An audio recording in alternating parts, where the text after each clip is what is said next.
오늘 함께 읽을 말씀 마태복음 7장 12절 말씀 한 절만 읽도록 하겠습니다. 마태복음 7장 12절 말씀입니다.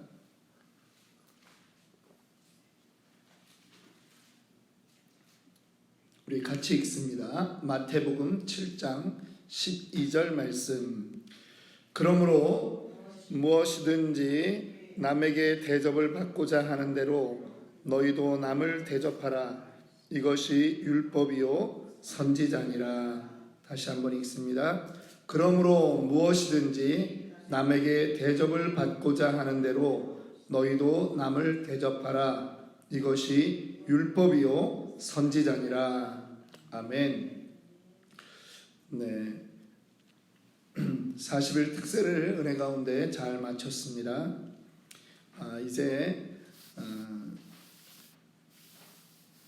관계라고 하는 제목으로 여러분들과 함께 말씀을 나누려고 합니다. 예전에는 저희 새벽 기도회는 어떻게 진행을 해왔냐 하면 매일 성경 그 본문, 요즘은 이제 매일 성경이 이제 선지서, 나훔 선지서 이제 나가고 있는데요. 그렇게 계속 해오다가 이번에 이제 특세 때 제가 이제 기도라고 하는 주제로 이렇게 해보았습니다.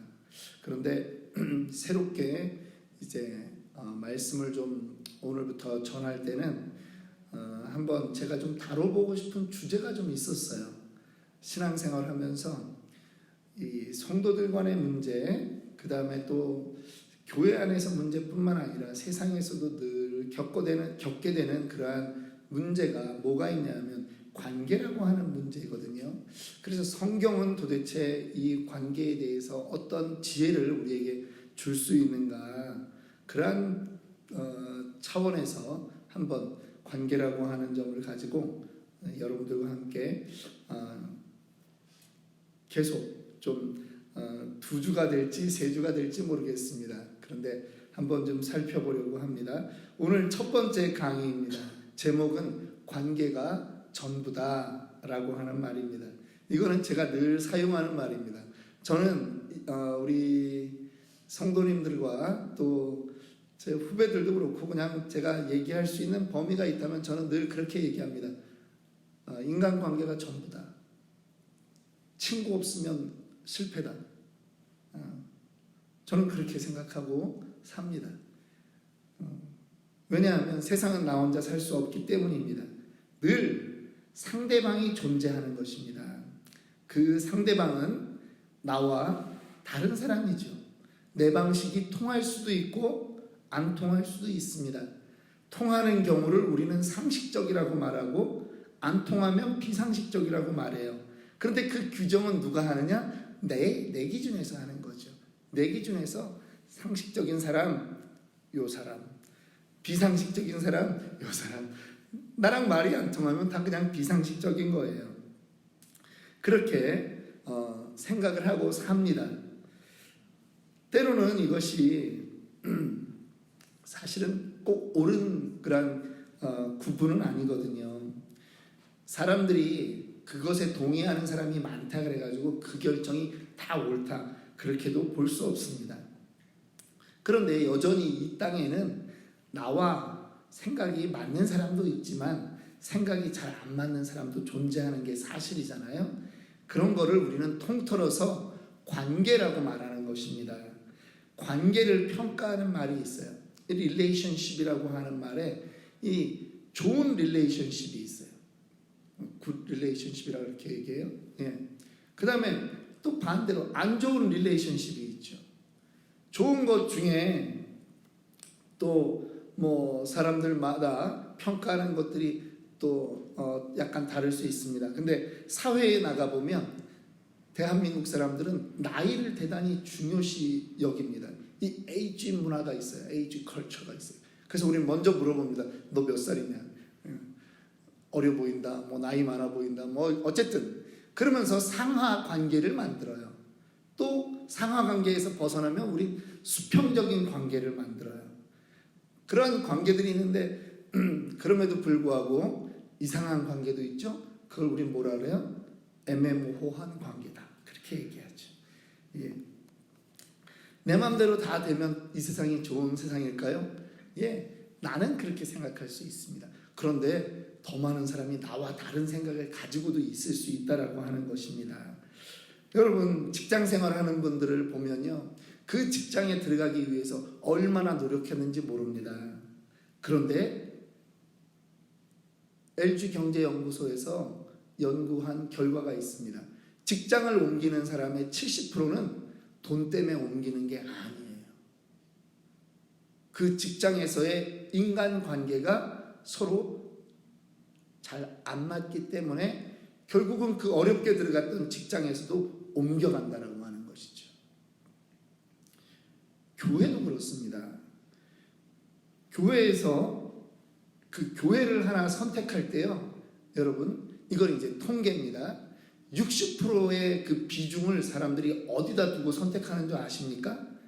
교회를 선택할 때는 목사님 설교를 60% 고려해요. 그런데 교회를 떠날 때는 80%가 왜 떠나는지 아십니까? 성도끼리의 관계가 깨져서 떠나는 거예요. 그러니까 이 관계라고 하는 이 말은 우리가 단순히 세상 처세술이다 이렇게 보면 안 되는 거죠. 관계라고 하는 이것은요, 인생에 있어서 엄청나게 중요한 거라고 하는 겁니다. 가족 간에도 관계가 있습니다. 가족도 관계가 깨지는 거 여러분 아세요? 가족이라고 해서 한 피부치라고 해서 다 관계가 좋을 수 있습니까? 아닙니다. 절대 그렇지 않습니다. 서로 간에 어렸을 때는 괜찮아요. 그런데 머리가 크고 자아가 발전한 다음에는 가족 안에서도 서로 간에 깨질 수 있다라고 하는 것입니다. 가족 안에서 관계가 깨지면요, 이거는 뭐 원수가 따로 없는 겁니다. 이해하시겠죠? 그래서 제가 이 관계라고 하는 부분을 가지고 한번 이 기회가 되면 꼭 좀 말씀을 전해야 되겠다 해서 이제 관계에 관련된 책들도 사는 것들이 있는데 한번 이번에는 이제 그것을 좀 해보려고 합니다. 그런데 오늘 첫 번째 시간으로 먼저 예수님의 그 관계에 대한 개념, 예수님은 도대체 사람 사이의 관계를 어떻게 규정했는가, 그것을 한번 보려고 합니다. 그것이 오늘 우리가 읽었던 마태복음 7장 12절 말씀입니다. 이 마태복음 7장은 어디에 속해 있느냐 하면 이 한 그 카테고리에 들어가 있는데 마태복음 5장, 6장, 7장 요 세 장을 우리는 산상수훈이라고 합니다. 예수님이 산에서 제자들에게 말씀하신 거예요. 그랬더니 그때 제자들에게 말씀하실 때 많은 사람들이 나와서 함께 들었어요. 그런데 예수님은 무리에게 하시려고 하는 게 아니라 제자들에게, 예수 믿는 사람들에게 너희는 이렇게 살아라 라고 하는 의도로 말씀하셨다는 거죠. 그래서 오늘 이 말씀은 그리스도인의 천국 백성의 윤리강령이다, 행동 지침이다, 이렇게 말하는 것입니다. 마태복음 이 5장, 6장, 7장 이 산상수훈은 이 천국 백성, 그리스도의 제자로 살아가는 사람들은 이렇게 살아야 한다라고 하는 것입니다. 그 중에 인간관계에 관한 많은 얘기들이 있는데 7장 12절은 우리가 방금 전에 읽었듯이 그러므로 무엇이든지 남에게 대접을 받고자 하는 대로 너희도 남을 대접하라. 이것이 율법이요 선지자니라. 여러분, 이건 혁명적인 말입니다. 구약시대에, 그리고 지금으로부터 2000년 전을 얘기하는 것입니다. 고대 시대에는 남에게 대접받고자 하는 대로 남을 대접하는 시스템이 아니에요. 그럼 어떤 사회 그 시스템이냐, 사회 구조가 어떻게 되어 있냐 하면 계급으로 되어 있는 거죠. 그러니까 계급이 높은 사람은 계급이 낮은 사람을 반말하는 거예요. 명령하는 거예요. 그것이 고대 사회의 그러한 사회의 관계, 그 소셜 릴레이션십의 기본이라고 하는 거죠. 계급, 서로 클래스가 다른 거예요. 나는 너와 함께 밥을 먹지 않아. 왜? 신분이 다르기 때문에. 그런데 이것이요, 1960년대까지도 미국에서는 있었다라고 하는 걸 아십니까?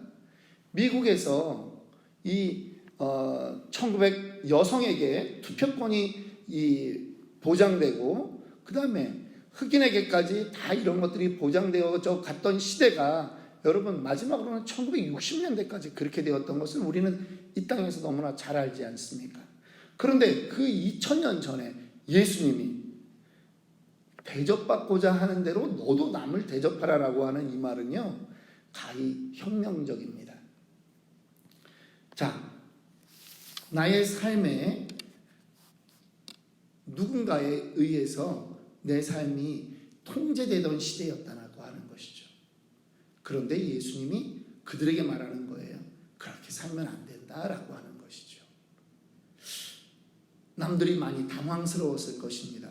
재산이 있는 사람은 재산을 근거로 남들을 부리면서 살았을 거고, 또 지위가 높은 사람은 그 지위 때문에 그렇게 살았을 것입니다. 그런데 예수님은 그렇게 보지 않는 것입니다. 2000년 전에 하셨던 말씀이 오늘날에도 동일하게 역사하는 것을 우리는 믿습니다. 그러면 이 예수님이 생각했던 가장 중요한 관계, 그것을 세 가지로 좀 생각해 보려고 합니다. 첫째, 예수님이 우선적으로 생각한 관계는 무엇일까? 하나님과의 관계라고 하는 것입니다. 사람과 사람 사이의 기초가 되는 것이 바로 하나님과 인간 사이의 관계입니다. 예수님은 구약의 전체 계명을 두 가지로 말씀했습니다. 첫 번째로 하나님을 사랑하는 것, 둘째로 사람을 사랑하는 것, 그것입니다. 마태복음 22장 37절 38절 말씀을 보면 예수께서 가라사대 네 마음을 다하고 목숨을 다하고 뜻을 다하여 주 너의 하나님을 사랑하라. 이것이 크고 첫째 되는 계명이다라고 예수님이 마태복음 22장에서 말씀하는 것입니다. 하나님을 먼저 사랑하라고 하는 것입니다. 하나님을 내 인생의 가장 중요한 존재로 인식해야 된다라고 하는 것이죠. 마태복음 6장 33절에도 이렇게 말씀합니다. 너희는 먼저 그의 나라와 그의 의를 구하라. 그리하면 이 모든 것을 너희에게 더하시리라. 관계에 먼저 기준이 있습니다. 무슨 기준이 있을까요? 수직적인 관계를 잘 해야 됩니다. 누구와의 관계? 하나님과의 관계. 하나님과의 관계를 잘 해야 되는 것입니다. 사람은 원래 하나님과 동행하던 관계였죠. 그런데 아담과 하와가 선악과를 먹고 범죄함으로 인해서 하나님과의 관계가 깨어진 것입니다.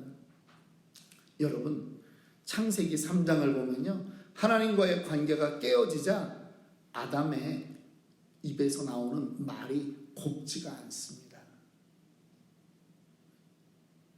창세기 3장 12절에 보니까 하나님이 묻습니다. 아니 누가 너희를 벗었다라고 했느냐? 그랬더니 아담이 이제 범죄한 거죠. 선악과를 먹었잖아요. 그러면서 아담이 하는 말이 이렇게 합니다. 아담이 이르되 하나님이 주셔서 나와 함께 있게 하신 여자 그가 그 나무 열매를 내게 주므로 내가 먹었나이다. 예전에는 아담이 이브를 하와를 표현할 때 뭐라고 표현했어요? 내 뼈 중에 뼈요 살 중에 살이다. 그냥 눈에 콩깍지가 확 씌어가지고 그렇게 표현했는데, 아니 죄를 짓고 났더니 입이 거칠게 나오는 거예요. 저 여자가. 여러분 집에서 부부싸움을 해도 저 여자라 그러면 여러분 그 남편 다시 보고 싶습니까? 그런데 뭐라고 하냐면 하나님이 주셔서 나와 함께 있게 한 여자, 그 사람이 나한테 저 나무 열매 줘서 내가 먹고 죄지었다 이거죠. 여러분, 말이 곱지 않게 나가는 거예요. 나중에는요, 이 관계의 문제를 다루면서 성경에 있는 대화의 부분도 좀 다뤄보려고 합니다. 그런데 아담이 범죄하고 나서부터 삐뚤어지기 시작하는 거예요. 여러분, 사람이요, 마음이 삐뚤어진 사람도 있어요. 그러면 가까이 있으면 주변이 다쳐요. 왜냐하면 그 안에서 말이 강하게 나오거든요. 말이 아주 거칠게 나오게 되어 있습니다. 학생들이 어떤 애들을 잘 관리해야 되는 줄 아십니까?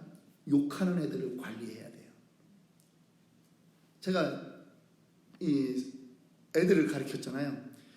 욕하는 애들이 있는 곳에서 사건이 터져요.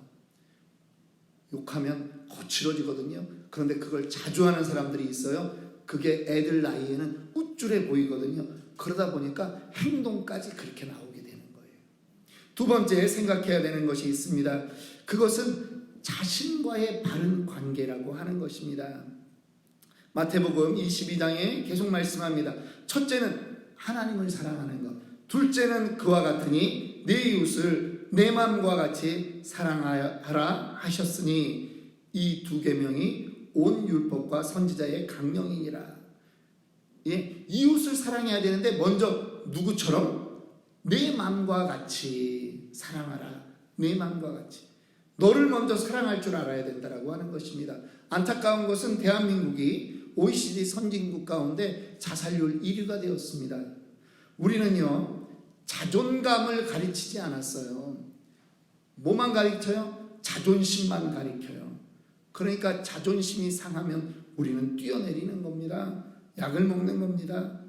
대한민국 교육에도 문제가 있습니다. 서열화 시켰잖아요. 스카이 안 가면, 서울대, 연대, 고대 안 가면 왠지 세상에서 못 살아남을 것 같이 가르쳤거든요. 그러니까 문제가 되는 것입니다. 여러분, 명품, 걸작품은 값을 매기지 않는 거예요. 무슨 얘기인지 아시겠습니까? 걸작품은 비교하지 않는 거예요. 걸작품은 값을 매길 수 없는 거죠. 나에 대한 인식이 먼저 바로 되어야 됩니다. 여러분 스스로 여러분을 어떻게 생각하십니까? 나는 괜히 태어났다? 그런 게 아니라는 거죠. 나는 하나님의 걸작품이다. 믿으십니까? 그러니까 우리가 된다를 외칠 수 있는 거예요. 하나님 자녀이기 때문에. 자, 세 번째입니다. 하나님과 좋은 관계를 맺어야 되고 나 자신에 대한 좋은 관계를 맺어야 돼요. 그 다음에 이웃과의 관계를 잘 맺어야 하는 것입니다. 마태복음 5장 23절 24절은 이렇게 말합니다. 그러므로 예물을 제단에 드리다가 거기서 내 형제에게 원망 들을 만한 일이 있는 줄 생각나거든 예물을 제단 앞에 두고 먼저 가서 형제와 화목하고 그 후에 와서 제물을 드리라. 예수님이 하신 말씀이에요. 예배가 소중하지 않다는 말이 아닙니다. 그런데 예배보다 정말 더 중요하게 생각해야 되는 것이 무엇이냐? 이웃과의 관계라고 하는 것입니다. 이웃과 그 관계를 소홀히 하면 안 돼요. 우리 신앙인들이 잘못하는 게 있어요. 뭐냐 하면 나랑 하나님의 관계만 오르면 되지라고 하는 거예요. 아닙니다. 하나님은 그렇게 말씀하지 않으세요. 오늘 하루를 살면서도 하나님은 이웃과 온전한 관계로 살라고 말하는 것이에요. 그러니까 남을 판단하지 마라 그렇게 말하죠. 판단받지 아니하려거든 남을 판단하지 마라. 성경이 말하고 있습니다. 산상수훈에서 계속 말합니다. 남의 눈에 티는 보면서 내 눈에 있는 들보는 보지 못하느냐. 성경은 계속 말하고 있는 것입니다. 이것을 다른 말로 하면 심은 대로 거둔다라고 하는 것이겠죠. 남을 비판하면 비판을 받게 되어 있다. 예수님이 그렇게 말씀하는 거예요. 오늘 첫 강의였습니다. 오늘 첫 말씀입니다. 그런데요, 이것이 관계의 전부입니다. 이것이 가장 기본입니다. 관계는 하나님과의 수직적인 관계, 그리고 내 자신에 대한 관계, 그리고 나와 이웃의 관계, 이것을 정확하게 설정해야 되는 것입니다.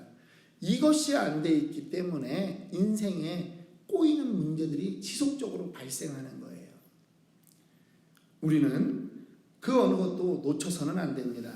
하나님과의 관계도 우리는 온전하게 해야 되고, 우리는 내 자신에 대한 관계, 자존감에 대한 문제입니다. 그리고 우리 이웃과의 관계, 이것을 우리는 바로 해야 됩니다.